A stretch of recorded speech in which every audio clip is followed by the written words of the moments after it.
तो अब तक हमने देखा कि हानटेंगु और ग्योक्को स्वॉर्डस्मिथ विलेज पर हमला कर देते हैं। इनमें हानटेंगु की पावर्स ये है कि जब भी उसकी कोई गर्दन काटता है उसके शरीर के 2 हिस्से यानी क्लोन्स बन जाते हैं और ये क्लोन्स हानटेंगु की मेन बॉडी से ज्यादा पावरफुल होते हैं और अब तक उसके 4 क्लोन्स बन चुके थे। खैर, इसके बाद हम मुइचिरो को देखते हैं जो कि वापस विलेज की तरफ जा रहा था। रास्ते में वो देखता है कि एक फिश डीमन उस बच्चे कोतेत्सु पर अटैक कर रहा है। शुरू में तो मुइचिरो उसकी जान नहीं बचाता क्योंकि उसे वो इम्पोर्टेंट नहीं लगता है, लेकिन फिर उसे तांजीरो की बात याद आ जाती है कि जब हम किसी की मदद करते हैं तो बाद में हमारी मदद भी होती है। ये याद करके मुइचिरो कोतेत्सु को बचा लेता है और फिर तलवार से उस फिश डीमन की गर्दन काट देता है, लेकिन देखते ही देखते उस डीमन की गर्दन वापस उग जाती है। अब मुइचिरो नोटिस करता है कि फिश डीमन के ऊपर एक मटका रखा हुआ था। मुइचिरो उस मटके को काट देता है जिससे ये फिश डीमन जलकर राख हो जाता है। इससे मुइचिरो का शक यकीन में बदल जाता है कि ये सिर्फ एक मॉन्स्टर था जिसे किसी डीमन ने अपने ब्लड डीमन आर्ट से बनाया होगा। और दोस्तों, हम जानते हैं कि ये काम ग्योक्को ने ही किया होगा।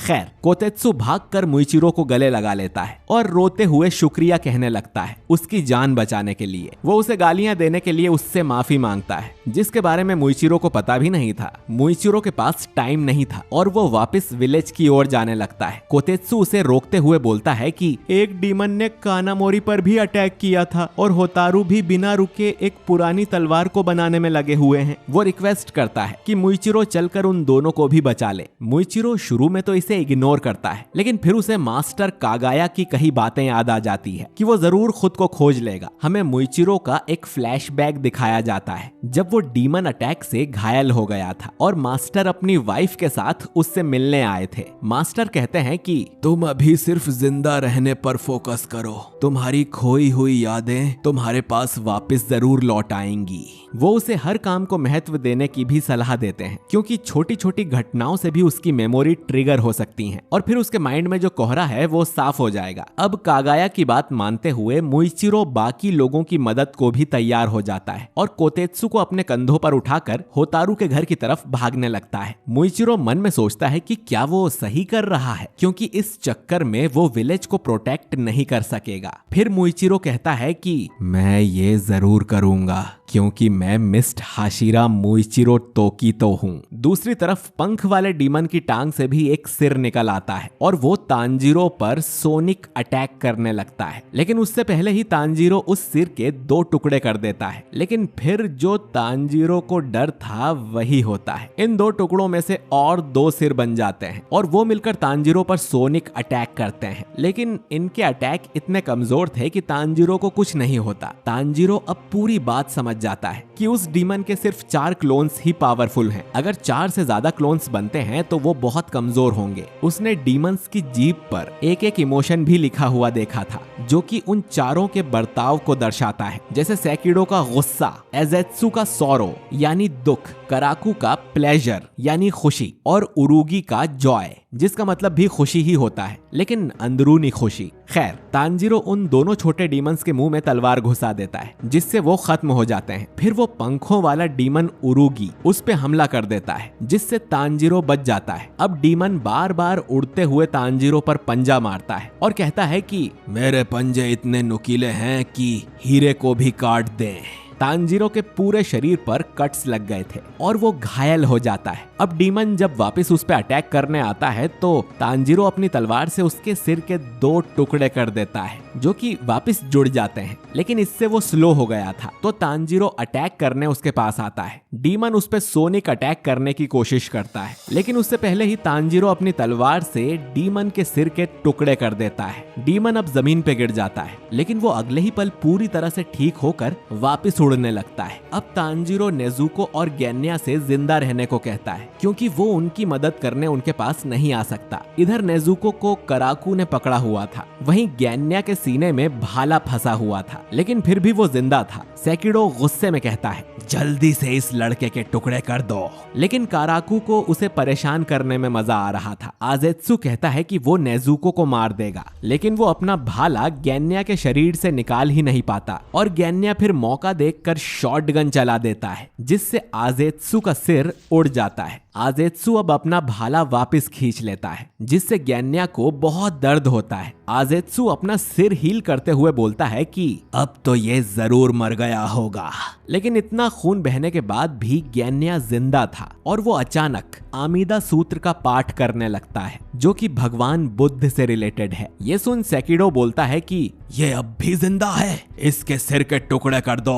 आजेत्सु अपने भाले से अटैक करता है, लेकिन गेन्या उससे बचकर डीमन के ही पीछे आ जाता है और कहता है कि वो तब तक उसका सिर काटता रहेगा जब तक कि वो मर ना जाए। लेकिन तभी सेकिडो उसे बिजली का झटका दे देता है, जिससे गेन्या हवा में ही अटक जाता है। वो फिर भी किसी तरह अपनी शॉटगन चला देता है, जिससे सेकिडो का एक हाथ कट जाता है। सेकिडो को समझ नहीं आता कि गेन्या इतना घायल होने के बाद भी मरा कैसे नहीं। अब आजेत्सु अपने भाले से गेन्या को मारकर एक कमरे में फेंक देता है। काराकू को गेन्या अब ज्यादा मजेदार लग रहा था, तो वो नेजुको को मारने के लिए उसे लात मारता है और अपनी टांग उसके शरीर के आर पार कर देता है। हाराकू बोलता है कि वो नेजुको के टुकड़े टुकड़े कर देगा, फिर सेकिडो उसे तब तक करंट देगा जब तक वो मर न जाए, जिस पर सेकिडो बोलता है कि जो करना है जल्दी करो। अब काराकू नेजुको का हाथ उखाड़ने लगता है, तो नेजुको एक लात मारकर उसका मुंह तोड़ देती है। काराकू हील करता है तो नेजुको उसके ऊपर अपना ब्लड गिराकर उसमें आग लगा देती है, जो कि नेजुको का ब्लड डीमन आर्ट है। इसके बाद नेजुको उसका हाथ उखाड़कर उसका पंखा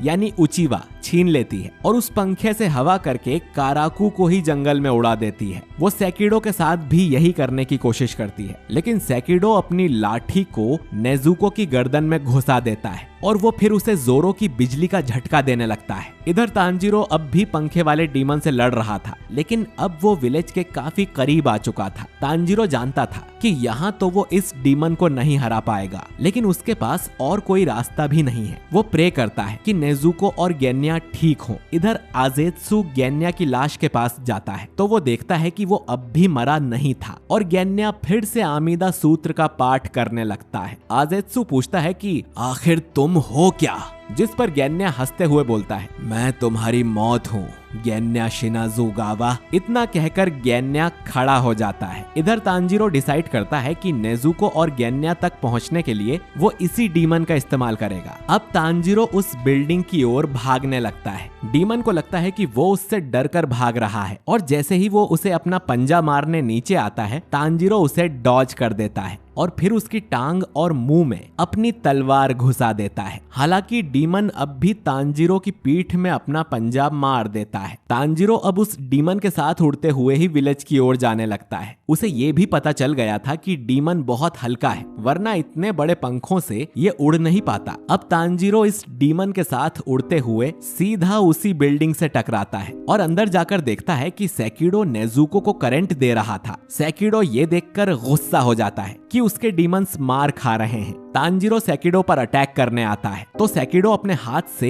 एक और लाठी निकाल लेता है, लेकिन तांजीरो उस लाठी के सामने उस डीमन का पंजा कर देता है। अब क्योंकि ये उसी के शरीर का हिस्सा है तो सेकिडो इसमें करंट नहीं लगा सकता और तांजीरो ने यहाँ एंटर करते हुए ही इस पंजे को काट लिया था। अब तांजीरो अपनी तलवार से सेकिडो की जीभ काट देता है, क्योंकि जीभ कटने पर इन्हें रिकवर होने में समय लगता है। इसके बाद वो नेजुको की गर्दन से भी उस लाठी को निकाल लेता है। सेकिडो अब तांजीरो पर अटैक करता है तो नेजुको उसे रोक लेती है और अपने ब्लड डीमन आर्ट से सेकिडो में भी आग लगा देती है, जिससे सेकिडो को दर्द होने लगता है। लेकिन तभी काराकू, जिसे नेजुको ने जंगल में उड़ा दिया था, वापस आ जाता है और अपने पंखे की हवा से वो तांजीरो और नेजुको दोनों को जमीन से चिपका देता है। इसका प्रेशर इतना तेज था कि नेजुको और तांजीरो छत को तोड़ते हुए नीचे गिर जाते हैं और फिर दोनों ही बेहोश हो जाते हैं। और अब काराकू अपने फाइनल अटैक के लिए रेडी होता है। इधर विलेज के लोगों में दहशत फैल गई थी, क्योंकि सैकड़ों फिश डीमंस ने इस विलेज पर अटैक कर दिया था। वो यहाँ के सभी घरों को डिस्ट्रॉय करने लगते हैं। स्वॉर्डस्मिथ्स किसी तरह इनको रोकने की कोशिश कर रहे थे।